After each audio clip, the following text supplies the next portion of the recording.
Welcome to the Manitoba Ag Days podcast, where we hear from some of the most relevant, up-to-date, informational speakers in our industry. In episode 26, Ray Bittner, livestock specialist at Manitoba Agriculture, tells his story. Silage, how to harvest more value per acre. Okay, silage, how to harvest more value per acre.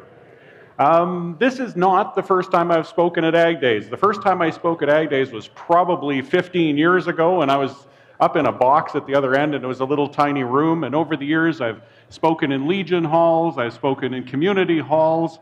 This is the first time I'm speaking in an arena, so this is the beginning of my arena tour. Okay, the reality of agriculture is we have to make a profit to be able to do what we love. Probably everybody in the room can say, I love some aspects of farming, but we have to make sure we're making a profit. Now, I wouldn't be coming here to talk to you about silage unless I felt there was a profit motive and a reason that we can do actually better. Quite often, silage is a more expensive thing to do per acre than making hay, but I think there's more profit in it. I'm going to try and prove that to you throughout this presentation. The first thing that I base the beginning and the end of my presentation around is the cost of production budgets that Manitoba Agriculture publishes every year. Greg Fedak is actually one of the authors, and some of the other people that are at the conference today are authors. I'm one of the authors of the hay production ones and the silage production ones. So everything I talk about is going to be based with this as the beginning. Now, I'm not going to go through these entire budgets for you. The numbers are too small. You can't read them from where you're sitting.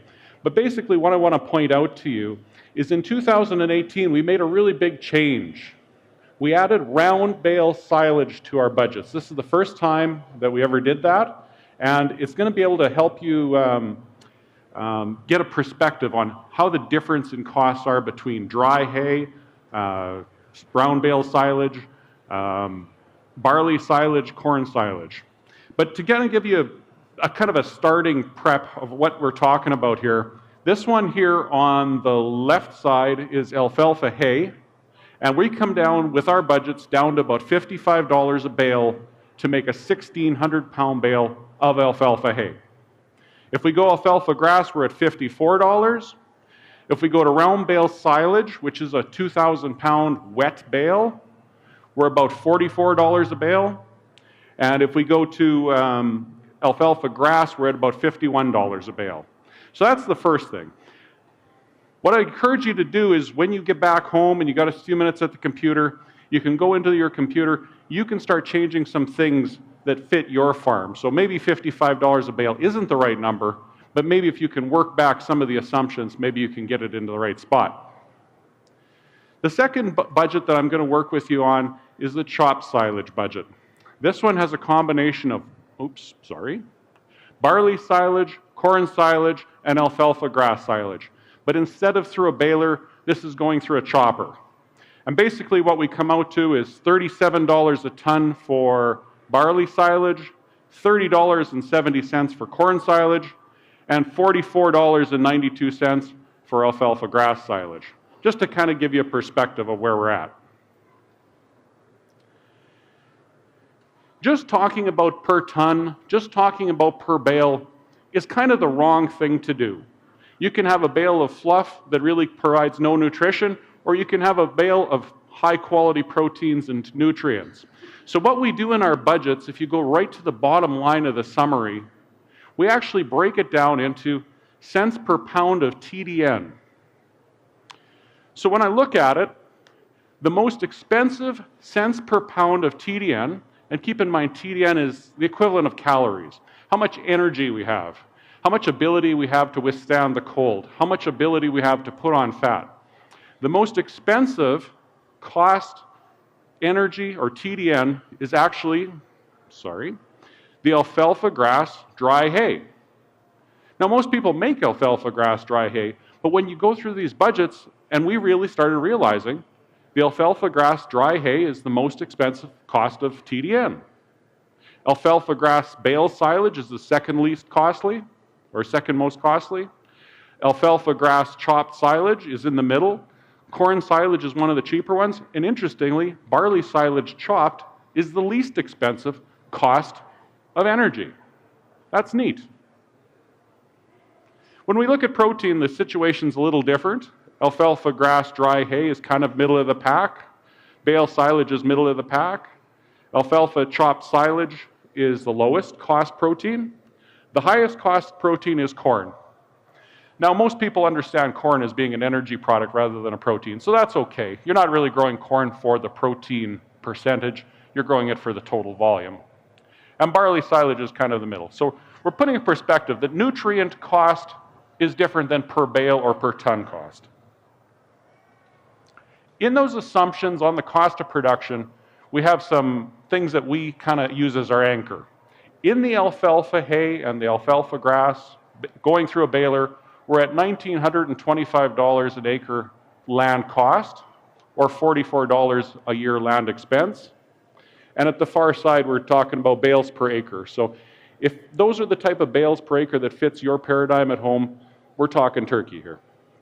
Alfalfa chopped silage, we assume the land values are a little bit higher because when you take a forage harvester out on land, you're assuming it's a little less stony land, probably more broad fields. We're at $2,200 or $50.82. If you don't like these numbers, go home, plug new numbers into your computer, and it'll start changing the numbers to fit you. If you think that these numbers are high, they probably really aren't for a majority of Manitoba. This is a long-term graph that went up to 2014, and I thought it kind of showed how the numbers were pushing up. But when you realize 2014 is, holy cow, 4 years ago, you know, the numbers really are going up. So don't underestimate the value of your land if you haven't looked at it recently. So, how can you get more value out of silage? Basically, I'm going to start from the feed-out phase and talk to you. I think that and many nutritionists and many people in the industry agree, the grand majority of animal health and productivity is controlled by the nutrition. You know, you can do a lot of things with genetics and vaccinations and all this, but if you don't get your nutrition package right, all that's for naught. You got to feed them right to get them to grow right. And one thing I want to focus on too is how you get that quality. How do you get the quality that makes the silage process and the feeding process so much more efficient?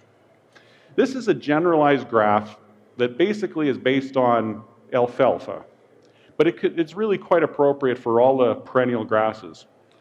If you look at the blue line, this is as your summer goes along. That's the yield. The blue line is the yield getting higher and higher as the summer goes along. That's great. Yield sounds like a good thing.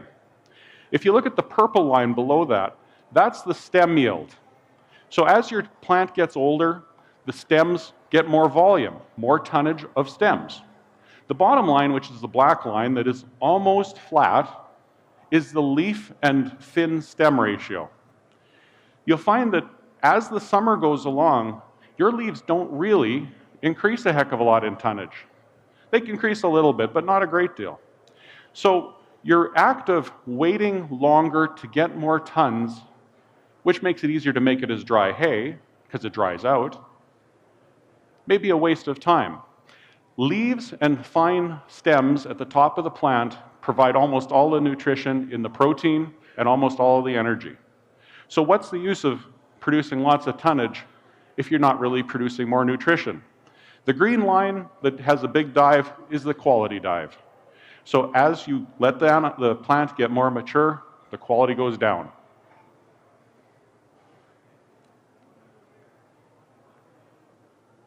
So, when I talk about how silage can improve your nutrition, improve your bottom line, I want to talk to you about how the value of the average sample is. And I was able to get a hold of the central testing database, do some number crunching, and figure out where does silage really fit in when the rubber hits the road. How are Manitoba producers getting this stuff off the field, and what quality are they getting off the field? It turns out that alfalfa grass hay is the lowest TDN product that we make out of this combination. Alfalfa grass hay is the lowest quality TDN. The next highest is forage alfalfa silage that has quite a bit more significant amount of TDN in it. Of course, barley silage has more TDN, has more energy, and corn silage is the most energy dense product. So it proves that the silages, people are doing it better, they are bringing in better quality product. If I do protein, alfalfa grass hay, we got an average about 13% protein. If we go to silage, we're somewhere around 18. 18 is a lot more protein, so if you're looking for protein for your diets, the silage generally gets you there. So, what does nutrition do better? Well, higher nutrition means more fat on cows, which means a heavier cow. That's just a good thing. Less abortions due to molds. If you make good silage and don't make bad hay, the molds are less, your cows are going to be performing better. Less problems calving if you got the right condition animals. Better calf strength and health. And that's a big deal when a calf falls out on the ground at minus 15. Rebreeding and interval of rebreeding. That's a really big deal. Cows that go into calving season in good shape will rebreed much quicker, keep your life better 12 months down the road. Faster gain on cattle if you're talking about feedlot animals, and less purchased inputs of energy and protein. You know, sometimes you can buy very cheap energy sources, but it's usually better to produce a good volume of it on your own farm because there's less transportation, less middlemen. So, let's put in perspective how you can save money on a ration. Not just do better nutrition, but save money on a ration. What I did is I set up several different rations with the Cow Bites program. Many of us in Manitoba agriculture have, and we can help you with. And what I set up is the kind of old standard. How do you make a cheap ration in a year when feed is short? Quite often the straw and pellets was the old standard. You know, that's how you get an animal through a difficult winter. So my ration is 18 pounds of barley straw, 15 pounds of range pellet. That gets you to $1.76 cost of keeping that cow for the winter. Every subsequent ration I'm going to show you has exactly the same gain, exactly the same cow care. So keep that number in mind. Our kind of basic number is $1.76. Second one, straw and pure barley. Same gain, it works out to about $1.60. So $1.76, $1.60. Third one, straight alfalfa hay. Good ration, easy, just throw bales out, let them live. $1.49. Amazingly, just doing something as simple as feeding good alfalfa hay, $1.49. We've lowered our cost per day of feed dramatically in one step. Next one, corn silage. The horrors, corn costs so much to produce per acre. The nutrition and going through our budgets, figuring it all out, running it through Cow Bites, we're down to $1.40 a day feed cost. Having that high nutrition, high energy source of corn silage really does work and actually lowers our cost of production. Final one, and this is one of my favorites. I'm an Interlake boy. We love alfalfa over there. Alfalfa, grass, silage, and straw. You can stretch a cow, no problem, $1.40 a day. So there is values to be had in producing a product that costs more to produce per acre. It just makes your life easier and good nutrition. So, how else does silage win over making dry hay in the harvest phase? One thing I want to talk about is how yield grows over the summer. And I've kind of touched on it once, but I'm going to touch on it in a different way. When the plant is small, you got a little bit of yield. When the plant gets big and later in the summer, you get more yield. So keep that in your mind. After that, we talk about water use efficiency.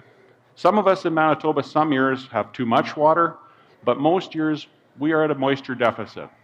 I found this data a number of years ago and I really like it. This chart talks about how much water alfalfa uses per day. This study is taken from California, but it is applicable here. In California, in the early summer, an alfalfa field can eat 0.2 of an inch a day.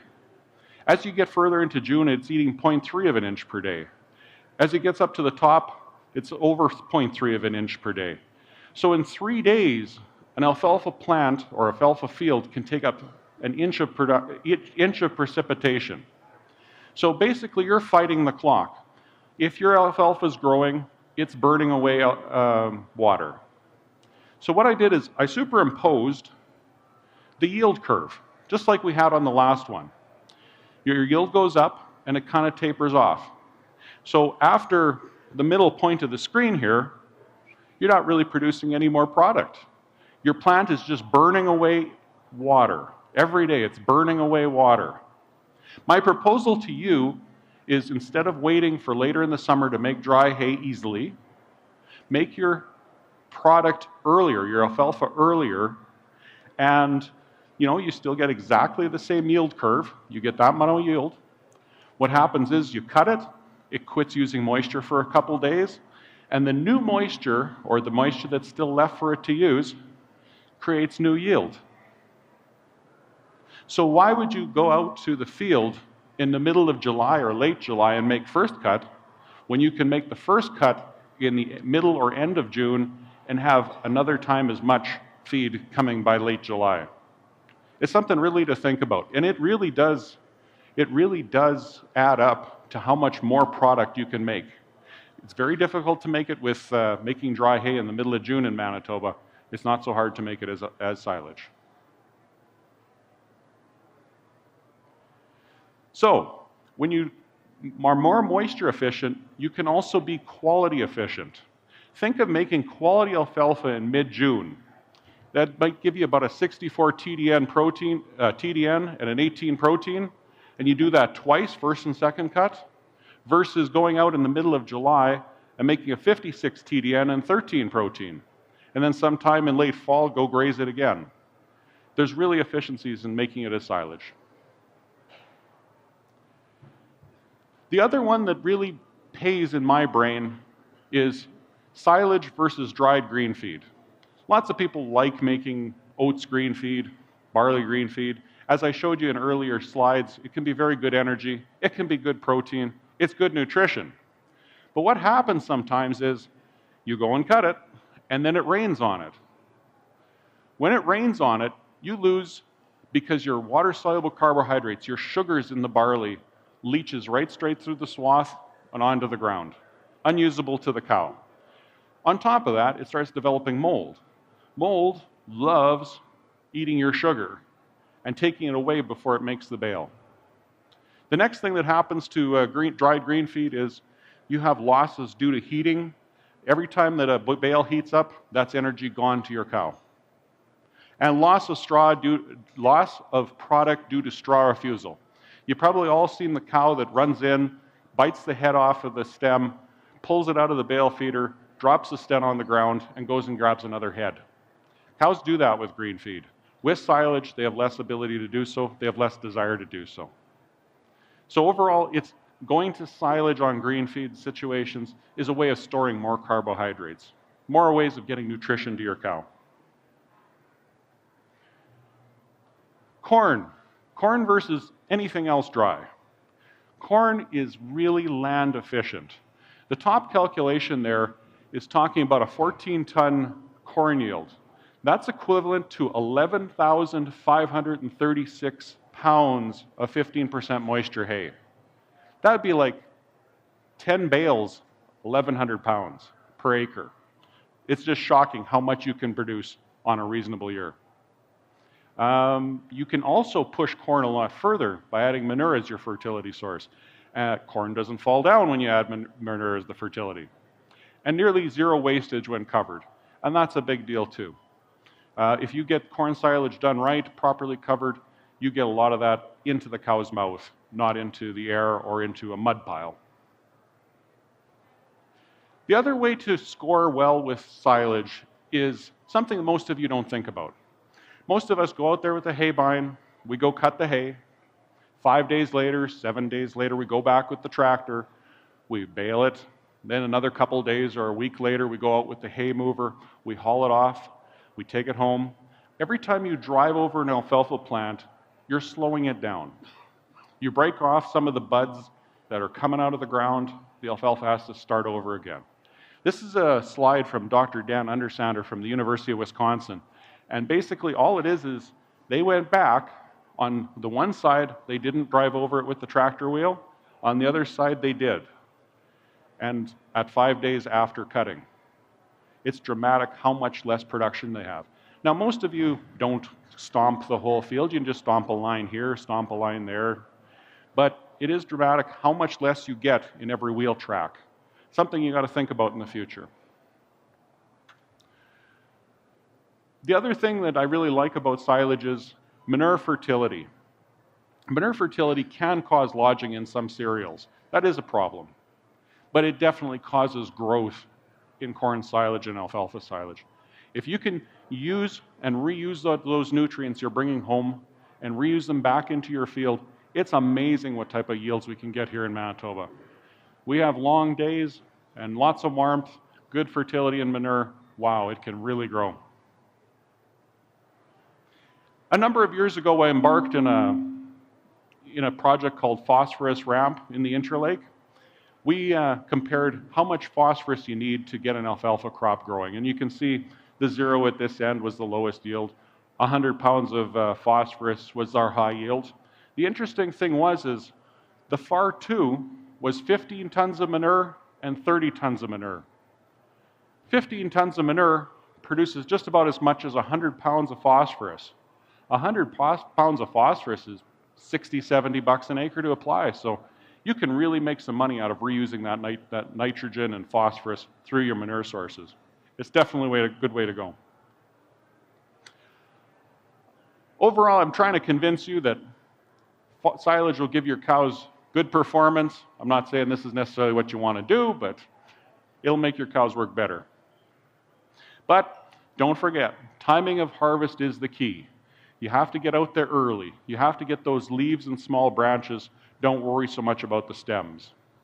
You can get more tons by getting more cuts. If you do 2 cuts early, you might even get a 3rd cut when you get adequate moisture that year. You will get more digestibility if you start early. You will get mold counts. Mold in your pile of silage will be much lower if you take it as a young product, a vegetative product, than if you wait till it to get old. Or you wait to get dry, and then you maybe have some dew problems trying to bale dry hay, or have rain problems trying to bale dry hay. It is a challenge. Silage can also reduce feed-out losses at the pile. Well-managed silage piles hauled out to the cows, you can get into the under 10% loss of your total product very easily. With dry hay, you just about start at 15. And feed wastage in the pen, you can definitely do a good job of, with chopped silage, putting it in a bunk, and everything gets eaten. Nothing gets dragged back out onto the ground. One of the challenges with making chopped silage is getting it done at the right time. I've been encouraging you to do it at the right time. The big question is, how do you do it at the right time? First of all, you don't necessarily have to rent or hire out somebody to come with the big monster choppers. You can take a 150 horsepower tractor with a PTO, a pull-type forage harvester, a high dump wagon, a truck, if you're only going 3/4 of a mile, 3 to 5 people, 40 to 100 acres a day. That's not as good as somebody with a brand new baler and a brand new disc vine, but it actually gets your job done in a good period of time during the summer. You get to pick your own timing when you own the equipment. This is not what I'm talking about. People often think, oh, if it's not a 500 or 700 horsepower Claas, it's this. It can be just an older tractor with a PTO shaft, and off you go. 50 to 70 acres a day. That'll work for most farms, 200-300 cows. I'm not trying to slag custom chopping. I'm just trying to get you into a spirit of, if they can't do it for you, I can do it myself. When you do get the custom chopping guys out, it's great in that you don't have the custom or the capital outlay. Those are hundreds of thousands of dollars of machines and $1 million+ operating in your field. Not everybody can get to that point right away. Repairs and maintenance are not your problem, and that's a good thing. Repairs and maintenance are very expensive. They are expensive machines to run. They can easily do 100 plus acres a day. That's what you should be expecting. That's what they should do. Labor is not your problem, and it's an ideal test on your farm. What I encourage you to do is, when you're looking for a custom operator, say, I want to take my alfalfa early, I want to make sure my corn is done early, I want to do my barley when it's still vegetative, I want to get out there early, I want you to be here in this time period. Get him nodding yes and yes, yes. Not, well, I'll be at this guy's place and that guy's place, and 20 days later I'll be there. That costs you a lot of money. You know, I don't know what you have to ply your custom operator guy with, whether it's prime rib and beer or whatever it takes. Try and figure out a system where these guys can work with you. They're very busy people, they're very hardworking people, but they can't be everywhere at the same time. So work with them, try and get a schedule that works. And you don't always have to go with the guy with the biggest operator. I found this picture on the internet. Kemper is experimenting with a 40-foot wide corn silage header.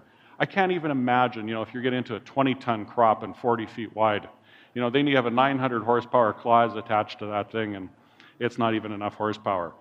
There is huge implements out there. You don't need to buy some or get somebody in with the biggest and the fastest. Get somebody in that's conscientious and will arrive at your place. I don't care whether it's green, yellow, or your green, yellow. It doesn't matter. As long as these guys know their machines, get the timing down, they'll be working on your side. If they don't show up for 3 weeks after you needed them, they're not working for you, or at least they shouldn't be. Corn and silage doesn't need to be a prison. It can be a way of making more profit, getting better nutrition for your cattle. I think it's a good place to go.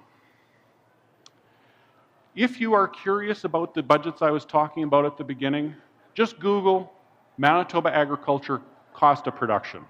Just remember that, you'll find them.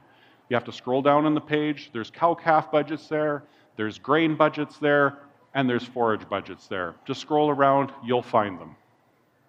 So that's my final slide. My name is Ray Bittner. You can contact me by any of these ways. I'd appreciate talking to you guys. Interestingly, before I came here today, I had a number of calls, people asking me what's going to be in my presentation, and I'm open. I answer my phone. So, if there's any questions or anything, you've got lots of time. Okay. Any questions?